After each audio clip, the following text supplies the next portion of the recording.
অর্থাৎ বেহেশতে আসলাম, বেহেশত লাভ করার যোগ্যতা অর্জন করলাম, এতে আমাদের কোনো কৃতিত্ব নাই, আমাদের কোনো কিছুই নাই। আমাদের মহান মালিক দুনিয়ায় আমাদেরকে ভালো কাজ করার তৌফিক দিয়েছেন, সুযোগ দিয়েছেন। আর আল্লাহ পাকের তাওহীদের প্রতি ঈমান রাখা আর সেটা নিয়ে পরকালে আসার তৌফিক আল্লাহ তাআলা দিয়েছেন। এজন্য শেষ পর্যন্ত জানিয়ে দিলাম, সকল প্রশংসার মালিক মহান আল্লাহ। সুবহানাল্লাহ। এই কারণে আলহামদুলিল্লাহ মাস্ট প্র্যাকটিস আমাদের জীবনে থাকতে হবে। হই না দুঃখী, হই না কষ্ট, হই না কাতর, প্রথম শব্দ বলি আলহামদুলিল্লাহ। আপনারা দেখবেন বিভিন্ন মেথড, এই কোয়ান্টাম মেথড, সিলভা মেথড, আর কত মেথড দুনিয়াতে আছে আমরা জানি। তাদের কথা হচ্ছে যে আপনি কেমন আছেন, প্রথম কথা হচ্ছে ভালো আছেন, পজিটিভ কথা, নেগেটিভ কোনো কথা নেই। তারা গবেষণা করে দেখছে যে একটা মানুষ যদি বলে ভালো আছি, তো সে যদি ইতিপূর্বে যদি সে খারাপও থাকে, এই ভালো বলার কারণে সে ভালো হয়ে যায়। আপনি যখন আলহামদুলিল্লাহ বলবেন, তো আল্লাহ সুবহানাহু ওয়া তাআলার এই প্রিয় বাক্য, প্রিয় কথা, জান্নাতীদের কথা, এই কথার সাথে সুর মিলালেন, আর আল্লাহ সুবহানাহু ওয়া তাআলা আপনার কষ্টকে শান্তিতে পরিণত করে দিলেন। সুবহানাল্লাহ। আজকের শুরুতে এই আমলটার কথা বললাম, আমরা যেন আমরা সবাই করি আলহামদুলিল্লাহ। তারপরেও আমরা বিভিন্ন জায়গায় মেসেজ দেই, সবাই মেসেজ দেই যে ভাই যেভাবে আছি পড়ি আলহামদুলিল্লাহ। এটা নবীর প্র্যাকটিস, এটা সাহাবাদের প্র্যাকটিস, तमाम আউলিয়া কেরামের প্র্যাকটিস। তারা এটা অনুশীলন করেছেন। আসুন আমরাও সেটা অনুশীলন করি। আমরাও যেন সদা সর্বদা যেভাবেই থাকি না কারণ আমরা যেন পড়ি আলহামদুলিল্লাহ। আল্লাহ তাআলা তৌফিক দিন। সকলে বলুন আমিন। আমরা আলোচনা করছিলাম এই সূরা ফাতিহারই, সূরা ফাতিহার মধ্যে আল্লাহ তাআলা আমাদেরকে দুনিয়ায় চলার সময় যাদেরকে অনুসরণ করে আমরা চললে পরকালে বেহেশতে যেতে পারবো, দুনিয়ায় আল্লাহর সন্তুষ্টি মতো জীবন যাপন করতে পারবো, তো সেই মানুষগুলির আলোচনাই করছিলাম। আল্লাহ তাআলা আমাদেরকে শিখিয়ে দিলেন, তোমরা আমার কাছে হেদায়েত চাও। তো হেদায়েত চাইলে ওই পথে যারা চলছে তারা কারা, তাদের মডেল কেমন, তাদের গুণাগুণ কি, তো আল্লাহ সুবহানাহু ওয়া তাআলা সেগুলো বলেছেন যে নবীয়িন, সিদ্দিকিন, শুহাদা আর সালেহিন। তাহলে স্ট্যান্ডার্ড হচ্ছে বেহেশতে যাওয়ার জন্য এই চার গুণাবলী অবশ্যই, অতি অবশ্যই লাগবে। এই গুণাবলী ছাড়া বেহেশতে যাওয়া যাবে না। সিদ্দিক হতে হলে নবী তো হওয়া যাবে না। সিদ্দিক হতে হলে সদা সর্বদা সত্য কথা বলতে হবে। আল্লাহ রাসূল সাল্লাল্লাহু আলাইহি ওয়াসাল্লাম বলেন যে ব্যক্তি ইন্নার রাজুলা লা ইয়াসদুকু ইনদাল্লাহি হাত্তা ইয়াকতুবা সিদ্দিকান। যে বান্দা যখন সত্য কথা বলার প্রমিস করে, নিয়ত করে যে আমি সত্য কথা বলবো, এবং সে এটার উপরে অটল অবিচল থাকে, প্রাণান্তকর চেষ্টা করে থাকে যে আমার ওয়াদা আছে, আমি মিথ্যা কথা বলবো না। একটা ওয়াদা, আমি মিথ্যা কথা একটা, না নামাজ, না রোজা, না হজ, না যাকাত, কোনো কিছুকে আপনার সেদিকে প্রায়োরিটি দেন, এক কথায় প্রায়োরিটি দেন যে আমি মিথ্যা কথা বলবো না। আল্লাহ রাসূল বলছেন যে হাত্তা ইয়াকতুবা ইনদাল্লাহি সিদ্দিকান, এই গুণ, এই যোগ্যতা, এই আমল তাকে শেষ অবধি সিদ্দিক বানাইয়াই যাবে। সুবহানাল্লাহ। সিদ্দিক বানাবে।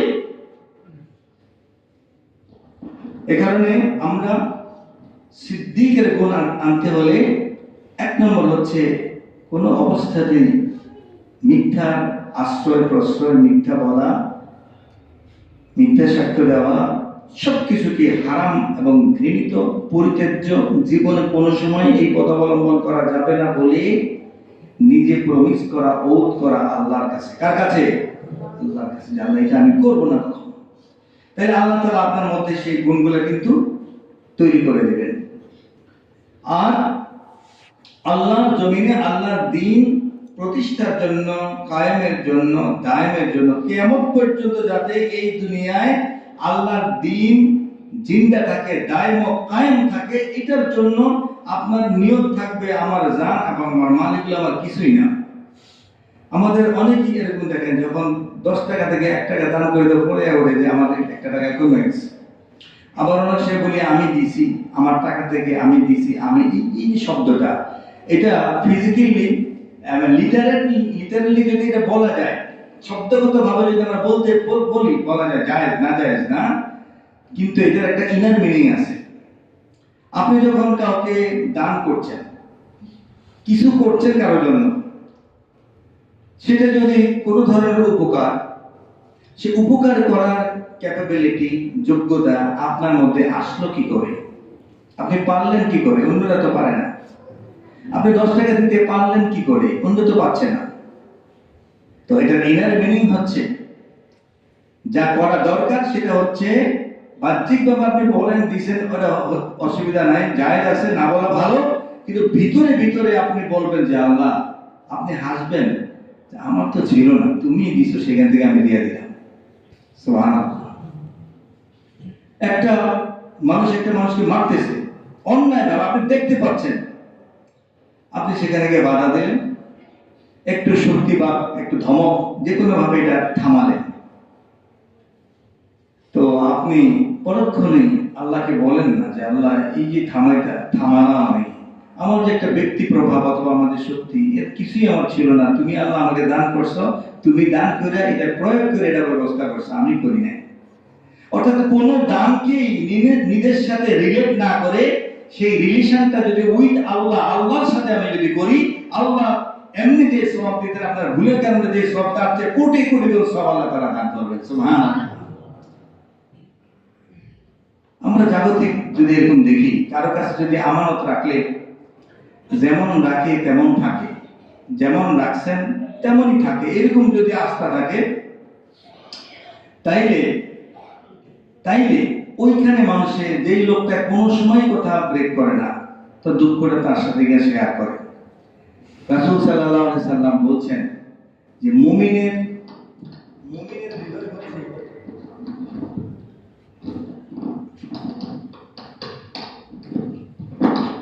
গোপন হৃদয়। মুমিনের হৃদয় হচ্ছে গোপন সিন্ধুক। মুমিনের হৃদয় কি? গোপন সিন্ধুক। মানে আপনি যাই বলেন, এটা কখনোই মুমিন কারোর কাছে প্রকাশ করে না। তাহলে আপনি নিঃসন্দেহে কথাটা বলে আপনি ঘুমাইতে পারবেন। আর যদি মনে করেন যে বলছি, কারাদানি বলে দেয়, কোন গন্ডগোল জানি লাগায়, তাহলে বলার আগে ভালো ছিল, নিজের মধ্যেই একটু গুটগুট ফুটফুট করতে, কিন্তু বলে দিয়ে আর একটা সর্বনাশ করে নিজেই ঘুমাইতে পারতেছেন। তাইলে এই যে ট্রাস্টেড পারসন, বিশ্বস্ত ব্যক্তি, আপনি যদি কোনো কিছু কোনো জায়গায় রাখতে যদি স্বাচ্ছন্দ্য বোধ করেন, তাহলে নির্দ্বিধায় সেখানে রাখবেন। কোনো প্রতিষ্ঠানে যদি রেখে আপনি যদি মনে করেন যে এই প্রতিষ্ঠান বা এই ব্যক্তি বা এই সংস্থা কখনোই নেভার ট্রাস্ট ব্রেক, তারা কখনোই বিশ্বাস ভঙ্গ করবে না, এইরকম যদি আপনার কাছে মনে হয়, তাহলে আপনি নির্দ্বিধায় দেখবেন সেখানে সবকিছু রাখার চেষ্টা করবেন। ফিজিক্যালি আপনি যদি দেখেন যে সুইস ব্যাংকে সবাই টাকা জমা রাখে, এর কারণ কি? অন্য কোনো আমেরিকাতেও রাখে না, সুইজারল্যান্ডে রাখে। এর কারণ কি? যে এর কারণ হচ্ছে তারা খুব সহজে আপনার গোপনীয়তা ব্রেক করবে না, এই বিশ্বাসের সবাই সেখানে গিয়ে রাখে। তা আল্লাহ সুবহানাহু ওয়া তাআলা যদি দেখেন যে এই বান্দার মাঝে আমি জ্ঞান দিয়েছি, এই জ্ঞানের হেফাজত সে করে, জ্ঞানের সে প্রপার ইউটিলাইজেশন করে, তার জ্ঞান আরো বাড়িয়ে দাও। এই ব্যক্তিকে আমি সম্পদ দিয়েছি, এই সম্পদ সে প্রপারলি ইউজ করে, আমার অসহায় বান্দারা যখন তার কাছে দুঃখ প্রকাশ করে, সে তার না জানতে অজান্তে সে কি করে তাদেরকে দান করে। অর্থাৎ আমার পক্ষ থেকে আমার বান্দাদের কষ্ট সে দূর করে, এবং যে কোনো বিপদে মুসিবতে তার কাছে যদি যায়, সে আমার হয়ে কাজ করে, আমার প্রতিনিধি হয়ে কাজ করে। তখন আল্লাহ সুবহানাহু ওয়া তাআলার এটা রসুম যে ওই ব্যক্তি, ওই প্রতিষ্ঠান অথবা ওই পার্সনকে আল্লাহ তাআলা সংশ্লিষ্ট ওই বিষয়টা, ওই সম্পদটা আল্লাহ তাআলা বহু গুণে বাড়িয়ে দেন। আল্লাহ তাআলার বৈশিষ্ট্য। সুবহানাল্লাহ। এজন্য আমরা এই যে শহীদ, যেটা আল্লাহর রাস্তায় জানমাল, জান কার? জান কার? আল্লাহ। আল্লাহ রাসূল সাল্লাল্লাহু আলাইহি সাল্লাম আল্লাহকে বলছেন, আল্লাহুম্মা ইন্নী আসআলুকা নাফসাম বিকা মুতমাইন্নাতান। হে আল্লাহ, আপনি আমাকে আপনার অশেষ রহমত দ্বারা এমন একটা আত্মা দেন যে আত্মাটা সবসময় প্রশান্ত থাকে। সুবহানাল্লাহ। কে দোয়া করছেন? আল্লাহ রাসূল সাল্লাল্লাহু আলাইহি ওয়াসাল্লাম দোয়া করছেন। তাই আপনি যখন মনে করবেন যে আমার সম্পদ আমি দিব, তখন দেখবেন আপনার খালি মন আনচান করে। আর যখন মনে করবেন যে আল্লাহর সম্পদ আল্লাহর রাস্তায় দিই, তখন দেখবেন যে আপনার কষ্ট নেই। যেদিন দান করার পরে আপনার মনে কোনোই কষ্ট লাগবে না, যেদিন আল্লাহর রাস্তায় কিছু করার পরে মনে হবে যে না, আল্লাহর জন্য আমি কিছু করতে পারছি, আমার খুব স্যাটিসফাইড, আমি কষ্ট করছি, আমি মার খেয়েছি, জেল খেয়ে দিচ্ছি, যত কিছু হয়েছে, আমি শান্তি আছি, আমার আল্লাহর জন্য আমি করছি, এরকম যদি মনে হয়, তাইলে মনে করলেন যে আপনি সহি নিয়ত করেছেন। এই অবস্থায় যদি আপনি বিছানায় পড়ে মারা যান, যেখানে মারা যান, আল্লাহ তাআলা শহীদি দরজা আপনাকে দান করবেন। এজন্য প্রত্যেকটা নারী পুরুষের এই নিয়ত রাখা জরুরি যে আল্লাহর দুনিয়ায় যদি কখনো আল্লাহর দ্বীন চ্যালেঞ্জের মুখে পড়ে, তাহলে আমার কাছে যা আছে, আমার জান মাল সবকিছু দিয়ে আমি আল্লাহর সেই দ্বীনকে সেখান থেকে ছুটিয়ে বিজয় উদ্দিন করার জন্য জানমাল দিয়ে আমি সংগ্রাম করতে রাজি আছি, যদি আমার জীবন সেখানে চলেও যায়। যদি আমি এই নিয়তটা করি, থাকতেও পারে, নাও থাকতে পারে, এই নিয়তের কারণে দুইটা মরেন, যেমনি মরেন, আল্লাহ তাআলা হাসরের ময়দানে আপনাকে শহীদ হিসাবে উঠাবে। এই জন্য আমরা নিয়তটা করি। 3 নম্বর হচ্ছে যেটা মানুষে করতে পারে, সালেহীন, যেটা গত জুমা বললাম যে ওই সারিউনাল খায়রাত। এরপরে আল্লাহ তাআলা সিরাতাল লাযিনা আনআমতা আলাইহিম শেষ, গায়রিল মাগদুবি আলাইহিম বলছে, আমার কাছে তোমরা বলো যে তোমরা এদের মতো হতে চাও আর এদের মতো হতে চাও না। তাহলে এই যে কাদের মতো আমরা হইলে আমরা জাহান্নামে হব, আমরা ক্ষতিগ্রস্ত হব, দুনিয়াতে আমরা ব্যর্থ হব, এই তথ্য কার কাছে আছে? আল্লাহর কাছে আছে।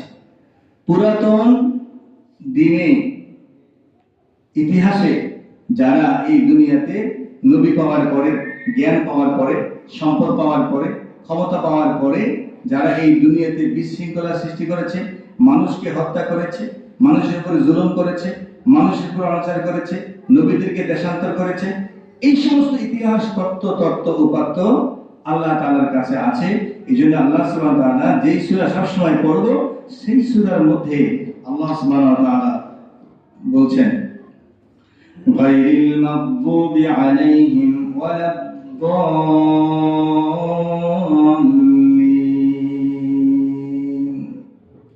আল্লাহর কাছে দোয়া করছি, হে আল্লাহ, আপনি আমাদেরকে সরল, সঠিক, সহজ পথ প্রদান করুন। যাদেরকে আপনি নিয়ামত দানে ধন্য করেছেন, তাদের পথ নয়, গায়রি, তাদের পথ নয়, মাগদুব, যারা আপনার অভিশাপে অভিশপ্ত হয়েছে দুনিয়ায়, তাদের পথে নয়। আর ওয়ালাদ-দাল্লিন, এবং যারা বিভ্রান্ত হয়েছে, পথভ্রষ্ট। দুইটা, একটা হলো অভিশপ্ত, আর একটা হলো পথভ্রষ্ট। মুফাসসিরিনে কেরাম এখানে হাত দিলেন যে কে অভিশপ্ত আর কারা পথভ্রষ্ট, এটা ক্লিয়ার করা দরকার। সমস্ত মুফাসসিরিনে কেরাম মাগদুব বলতে তারা মেনশন করেছেন যে এই মাগদুব গাদিবা ইয়াগদিবু, এটা হলো মানে অভিশাপ, রাগ, ক্রোধ। কাদের কর্মের কারণে আল্লাহ তাআলা তাদের উপরে এই দুনিয়াতেই রাগ করেছেন, তাদেরকে গজব দিয়েছেন, ধ্বংস করেছেন, কখনো শুকুর বানিয়েছেন, কখনো বানর বানিয়েছেন, কখনো পানিতে ডুবিয়েছেন, কখনো আপনার ফেরেশতার চিৎকারের চোটে একেবারে জমিন থেকে বিনাশ করে দিয়েছেন, আবার কখন ভূমিকম্প ভূমিধস দিয়ে ধ্বংস করেছেন। এই অভিশপ্ত জাতি, তাহলে তারা কারা? তারা হচ্ছে ইয়াহুদি। তারা কারা? আর পথভ্রষ্ট কারা? ওরা দলিন, দলুন শব্দটা পথভ্রষ্টকারী। এরা কারা? এরা হচ্ছে নাসারা। এখন আক্ষরিক অর্থে যদি বলি যে ইহুদিরা এবং নাসারা, এখন আমরা যারা এই বাংলাদেশে বসবাস করি বা এরকম কোনো অঞ্চলে বসবাস করি যেখানে ইহুদিও দেখি না, নাসারাও দেখি না, তাইলে আল্লাহ তাআলা যে বললেন যে ইহুদিদের মতো আর নাসারাদের মতো তোমরা আল্লাহর কাছে পথ চাইও না, তাদের ছাড়া কেমন আপনার চালাও সে পথে, বাচ্চাটা ছোটকালে শিখতে হবে কি, চালাও সে পথে যে পথে তোমার প্রিয়জন গেছে চলি। প্রিয়জনকে নবী, সিদ্দিক, শুহাদা, সালেহ।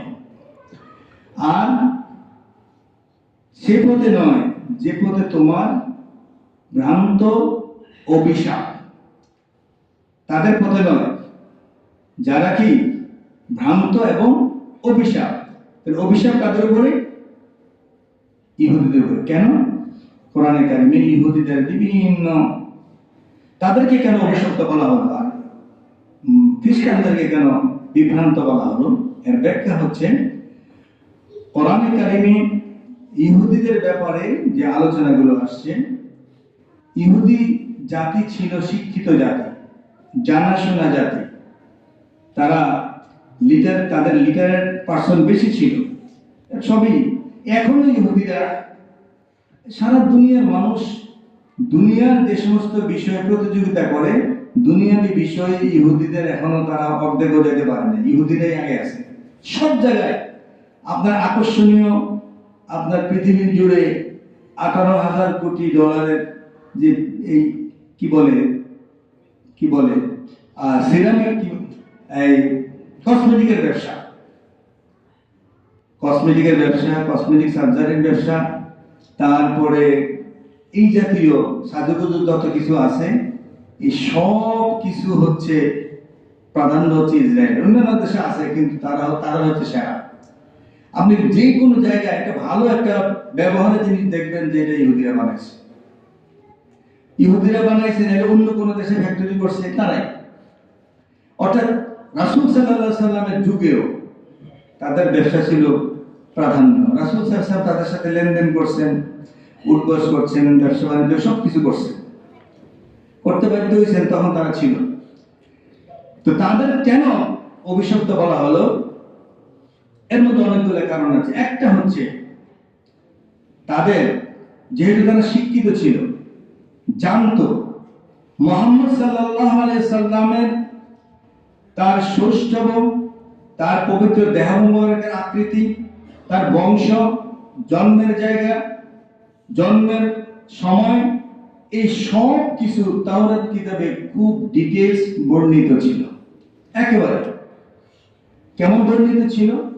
আল্লাহ তাআলা মুহাম্মদ সাল্লাল্লাহু আলাইহি ওয়াসাল্লাম ভাবলেন এরা মনে হয় আমাকে চিনে না, তো আল্লাহ তাআলা নবীকে বলছেন চিনে না, দেখো কি الذين آتيناهم الكتاب يعرفونه كما يعرفون أبناءهم।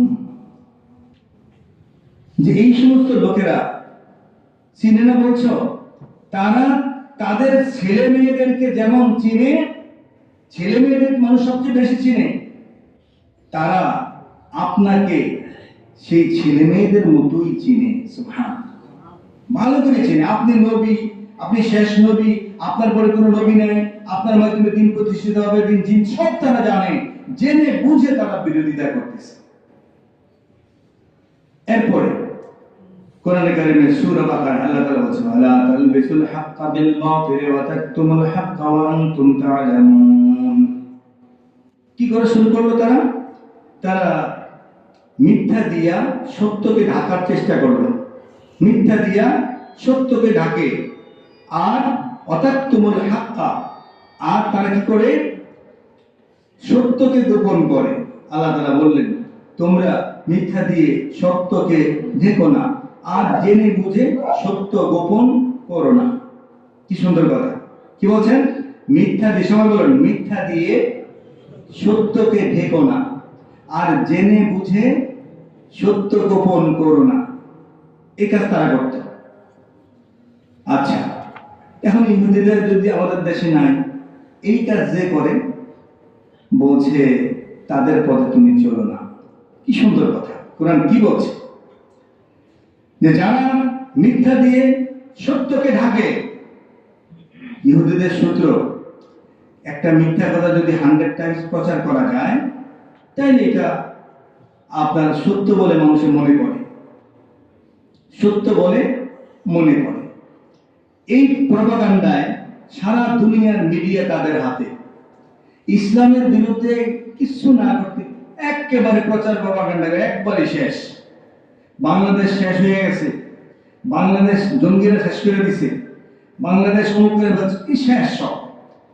তারপরে আমরা সবাই আছি আলহামদুলিল্লাহ। জোরে বলেন আছি না সবাই? আলহামদুলিল্লাহ। এই প্রপাগান্ডা, এইটা হলো সেই ইহুদিদের আগে থেকে তারা, যে মোহাম্মদ সাল্লাল্লাহু আলাইহি ওয়াসাল্লাম নবী, তারা বলে না তুমি নবী না, চিনি না, অমুক না তমুক না, তারা এরকম ভাবে সত্য ঢাকার চেষ্টা করবে। এই জন্য আল্লাহ বলছেন যে সত্য দেখো না, মিথ্যা দিয়ে সত্যকে ঢেকো না, আর জেনে বুঝে জাইনা বুঝা তাওরাতে যা বুঝছো জানছো, জানা বুঝার পরে মুহাম্মদ সাল্লাল্লাহু আলাইহি ওয়াসাল্লাম যে হক, এইটাকে তোমরা গোপন করো না। তাহলে আমাদের কাছে বার্তা কি? যে যারা জানার পরে, ইহুদিদের অপরাধ কি? অপরাধ ছিল তারা তাওরাত থেকে সব জানছে, সব বুঝছে, বুঝার পরে তারা সত্যটা প্রচার করে নাই, সৎ কাজে আদেশ দেয়নি। আল্লাহ তাআলা বলছেন সূরা মাইদার মধ্যে, কেন লা ইয়াতানাহাউনা আন মুনকারিন ফাআলুহু লাবিসা মা কানু ইয়াফআলুন। আল্লাহ তাআলা বলছেন জানতে বুঝতো, সেই জানা বোঝা বুদ্ধ শ্রেণীর লোকেরা, শিক্ষিত মার্জিত লোকেরা দ্বীনের সত্য কথাটা তারা প্রচার করে নাই, সত্য কথা তারা লুকিয়ে রাখতো, আর এটা ছিল তাদের জঘন্য অপরাধ। কত মন্দ কাজ তারা করেছে। এজন্য এই জামানায় যারা ইন্টেলেকচুয়াল, যাদেরকে আমরা বলি বুদ্ধিজীবী, অর্থাৎ বুদ্ধি বেচা কিনা করে চলে, এই বুদ্ধি দিয়ে যারা জীবন নির্বাহ করে, সেই বুদ্ধিজীবীদের জন্য সূরা ফাতিহার মধ্যে অ্যালার্মিং মেসেজ। ওই অভিশপ্তদের কাতারে তারা দাঁড়াতে হবে কিয়ামতের ময়দানে, যারা দুনিয়ার সামান্য স্বার্থ সিদ্ধির জন্য এমন এমন বার্তা প্রচার করে, দ্বীনের, মুসলমানের, ইসলামের ক্ষতি করার জন্য চেষ্টা করে, চেষ্টিত হয়। তাদের ব্যাপারে আল্লাহ অ্যালার্মিং মেসেজ দিয়েছেন, গায়রিল মাগদুব, সেই অভিশপ্তদের পথে তোমরা চলো না। তাদের অনেক বৈশিষ্ট্য আছে, তাদের অনেক বৈশিষ্ট্য আছে, এই সময় আমি বলতে পারছি না, সময় নেই। তাইলে আমরা যারা সত্য দিয়ে মিথ্যাকে, মিথ্যা দিয়ে সত্যকে ঢাকে আর সত্য গোপন করে, আর যারা সৎ কাজে আদেশ দেয় না, অসৎ কাজ থেকে মানুষকে বিরত রাখে না, আর যারা চিনার পরে জানার পরে মনে হয় যেন কিছুই জানে না, কিছুই হয় নাই, আর সামান্য স্বার্থ সিদ্ধির জন্য ইসলামের সবকিছু জলাঞ্জলি দিয়ে মুসলমানদের ক্ষতির চেষ্টা করে, দিন ধর্মের ক্ষতির চেষ্টা করে, এই সমস্ত ইহুদিদের বৈশিষ্ট্য সম্বলিত যারা বুদ্ধিজীবী, তাদেরকে কোরআন এই অ্যালার্ম মেসেজ দিয়েছে। আল্লাহ তাআলা তাদের হেফাজত করুন, হেদায়েত করুন, সকলে বলুন আমিন। মুসলমান হয়ে যারা সেই ইহুদিদের খাতায় নাম লিখিয়েছে, আল্লাহ তাআলা তাদেরকে যেন সঠিক বুঝ দান করে, হেদায়েত দান করে, সকলে বলুন আমিন। আর খ্রিস্টানদেরকে দল বিভ্রান্ত কেন বললো? বলে এগুলো হচ্ছে অনুসারীর দল। খ্রিস্টানদের কি করে? তারা সবাই পড়ে না, সবাই পড়ে না, কিছু লোকে জানে, কিছু লোকে জানে, আর বাকি সবাই মূর্খ, অনুসরণ করে ধর্মীয় ব্যাপারে একজনের। এই জন্য আল্লাহ তাআলা বলছেন অলক দল, এগুলো তো বিভ্রান্ত, যেহেতু জানে না, তাইলে এরা অভিশপ্ত না, এরা অভিশপ্ত না তাদের মতো, ইহুদিদের মতো অভিশপ্ত না। আপনি দেখবেন পৃথিবীর ইতিহাস ঘেটে যে ইহুদিরা পৃথিবীর যে ক্ষতি করেছে, এই ক্ষতি আর কেউ করে নাই। কোরআন কারিমে সূরা মায়দা 6 নম্বর পারার শেষ আয়াতে আল্লাহ তাআলা বলেন, লাতাজিদান্না আশাদ্দান নাসি আদাওয়াতান লিল্লাযীনা আমানুল ইয়াহুদা ওয়াল্লাযীনা আশরাকু ওয়া লাতাজিদান্না আকরাবাহুম মাওয়াদ্দাতান লিল্লাযীনা আমানু। আল্লাহ তাআলা আয়াতে বলছেন, আখির আয়া কি বলছে? যে ইহুদিরা বিভ্রান্ত, তাদেরকে সেভাবে পাবা, তারা কাফের, আর নাসারারা কাফের। কিন্তু দুইটাকে যদি আমরা তুলনা করতে যাই, আমাদের মোটামুটি আমাদের কম ক্ষতি করে কে? বলে খ্রিস্টানরা কম ক্ষতি করে। কম করে, তাদের ষড়যন্ত্রে লিপ্ত না, তারা প্রচার প্রপাগান্ডা ষড়যন্ত্র করে না, কিন্তু ইহুদিরা ষড়যন্ত্র করে। এটা হলো ইহুদিদের বৈশিষ্ট্য। এই বৈশিষ্ট্য এবং খ্রিস্টানদের বৈশিষ্ট্য, যে সমস্ত মানুষ তারা যদি মুসলমান হয় তাদেরকে অনুসরণ করতে নিষেধ করা হয়েছে। আল্লাহ তাআলা আমাদের সকলকে নবী, সিদ্দিক, শুহাদা, সালেহিনদের পথ অনুসরণ করে নিজেদেরকে তাদের দলভুক্ত জীবদ্দশায় হওয়ার তৌফিক দিন, সকলে বলেন আমিন। আর ইহুদি এবং নাসারাদের সেই ধ্বংস লীলা যাদের জীবনে রয়েছে, যাদেরকে আল্লাহ ধ্বংস করেছেন, সেই ধ্বংসপ্রাপ্ত মাগদুব দলিনদের পথ দেখানো পথে যারা আছে, সেটা আমাদের মুসলমান হওয়া যেই হোক, তারা যদি থাকে তাদের জন্য দোয়া করি আমরা, আল্লাহ যেন তাদেরকে সঠিক পথে ফিরিয়ে আনে। আমরা তাদের পথ অনুসরণ করব না। আল্লাহ তাআলা আমাদের তৌফিক দিন। ওমা তৌফিক ইল্লা বিল্লাহ। ওয়াসসালাতু ওয়াসসালামু আলা রাসূলিল্লাহ।